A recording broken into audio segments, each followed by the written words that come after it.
आप सभी को राधे राधे। आज है 22 नवंबर और 22 नवंबर 2021 के करंट अफेयर की क्लास हम लोग पढ़ने वाले हैं। स्टार आईक्यू चैनल पे आप सभी का बहुत बहुत स्वागत है। दोस्तों, स्टार आईक्यू चैनल को सब्सक्राइब और शेयर तो करिएगा ही आप लोग। के अलावा मुझसे पढ़ना चाहते हो अनअकैडमी पे तो डिस्क्रिप्शन बॉक्स में दिए गए मेरे प्रोफाइल लिंक पे क्लिक करके मुझे आप अनअकैडमी पे फॉलो कर सकते हो। मेरी हर क्लास फ्री में देखने के लिए आप लोग मेरा अनलॉक कोड स्टार आईक्यू का भी इस्तेमाल कर सकते हो अनअकैडमी पे। इससे आप लोगों को 10% डिस्काउंट मिलेगा कोई भी कोर्स अगर आप परचेज करते हैं तो। दोस्तों, आज का पहला सवाल होगा कि गृह मंत्रालय द्वारा नवंबर 2021 में भारत के शीर्ष 3 सर्वश्रेष्ठ प्रदर्शन करने वाले पुलिस स्टेशन के लिए किस पुलिस स्टेशन को मान्यता दी गई है। बहुत इंपॉर्टेंट क्वेश्चन है ये। भारत के टॉप 3 बेस्ट जो पुलिस स्टेशन है उसमें से जो पुलिस स्टेशन को मान्यता दी गई है वो है पहला भट्टू कला पुलिस स्टेशन, जो कि अपने हरियाणा राज्य में पड़ता है। फोर्थ ऑप्शन जो है इस सवाल का हमारा वो बिल्कुल ठीक रहेगा। भट्टू कला फतेहाबाद डिस्ट्रिक्ट के अंदर है ये हरियाणा के। केंद्रीय गृह मंत्रालय ने हरियाणा के फतेहाबाद जिले के भट्टू कला पुलिस स्टेशन को 2021 के लिए भारत के टॉप 3 पुलिस स्टेशन में नामित किया है पहले को। बाकियों के रिजल्ट अभी है नहीं, पर एक जो आया है नंबर 1 इसकी घोषणा हुई है थाना भट्टू कला।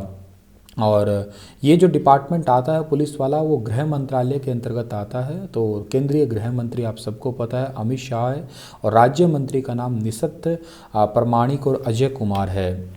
अच्छा, पिछली साल के टॉप 3 थे तीनों के तीनों, जिसमें से मणिपुर पहला था, ठीक है ना, नोंग पोंग था, और दूसरा जो था तमिलनाडु का था AWPS और सालेम सिटी का, और तीसरा आंध्र प्रदेश का था, ठीक है ना, आंध्र प्रदेश का चांगलांग डिस्ट्रिक्ट के अंदर एक पुलिस स्टेशन था, खारसांग पुलिस स्टेशन, ठीक है। और ये तो बातें आपको याद रहेगी। अगला सवाल हमारा है कि तीसरा गोवा समुद्री सम्मेलन 2021 किस संगठन के द्वारा आयोजित किया गया।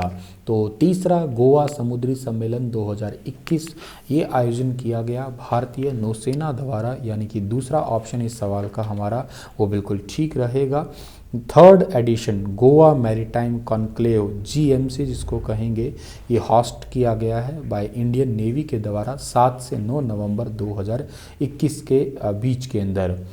ये बात आपको याद रखनी है। और आप ये कहोगे कि सर ये किस लिए किया गया है, तो इसका सीधा सा कारण है कि समुद्री सुरक्षा बढ़ाने के लिए ये वाला कॉन्क्लेव आयोजित किया गया है। भारत में छोटे व्यवसाय को मजबूत करने के लिए किस कंपनी ने नवंबर 2021 में गो योर बिजनेस हब और go your business playbook launch किया है। तो ये प्लेबुक लॉन्च किया है मेटा कंपनी ने, जो पुराना नाम या यूं कहिएगा अभी रिसेंटली अपना एक नया जो है ना बिजनेस या एक नई कंपनी मेटा फेसबुक ने स्टार्ट की है। आप कह सकते हो कि फेसबुक का नाम बदल के मेटा हो गया है। एक प्रकार से तीसरी दुनिया आ गई है। मेटा पहले फेसबुक ये कहिएगा, आज इसका नाम मेटा ही है। इन्होंने गो योर बिजनेस मीट के दौरान गो योर बिजनेस हब और गो योर बिजनेस प्लेबुक इसको लॉन्च किया है, ताकि भारत के अंदर जो आपके MSME उद्योग है उन व्यवसाय पे फोकस किया जा सके।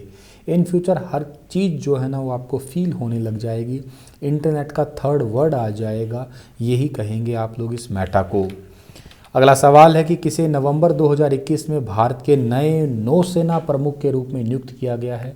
तो ये भी बहुत इंपॉर्टेंट क्वेश्चन है। भारत के नौसेना के रूप में नियुक्त किया गया है R हरी कुमार को नियुक्त किया गया है वर्तमान के अंदर। जो आपको फोटो में दिखाई दे रहे हैं ये हमारे नेवी के नए जो है ना चीफ होंगे।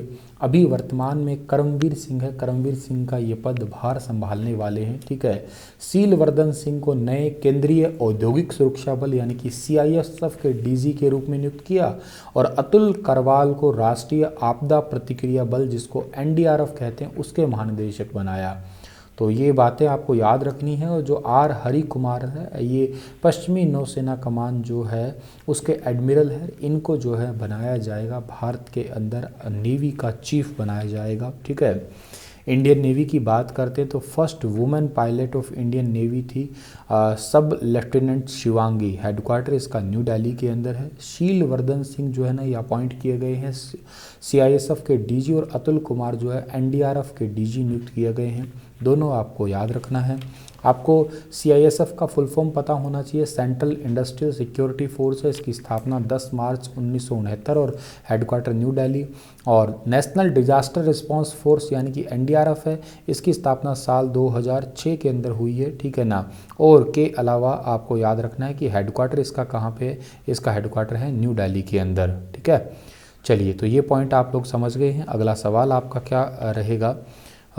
नेक्स्ट क्वेश्चन आपका है, उस भारतीय क्रिकेट खिलाड़ी का नाम बताइए जिसने हाल ही में नवंबर 2021 में नोवो नॉर्डिक्स इंडिया के ब्रांड एम्बेसडर के रूप में नियुक्त किया गया है। तो नोवो नॉर्डिक्स इंडिया के ब्रांड एम्बेसडर के रूप में नियुक्त किया गया है अभी हाल ही में, जिनका नाम है कपिल देव। यानी कि सवाल का जो 5th नंबर ऑप्शन है ना, वो हमारा बिल्कुल ठीक रहेगा। कपिल देव को नियुक्त किया गया है। Kapil Dev novo Nordic India के बेहतर मधुमेह प्रबंधन यानी कि डायबिटीज़ कंट्रोल और तुरंत इंसुलिन जो है ना स्वीकृति के बारे में जागरूकता पैदा करने के लिए कपिल देव को अपनी कंपनी का ब्रांड एम्बेसडर बनाया।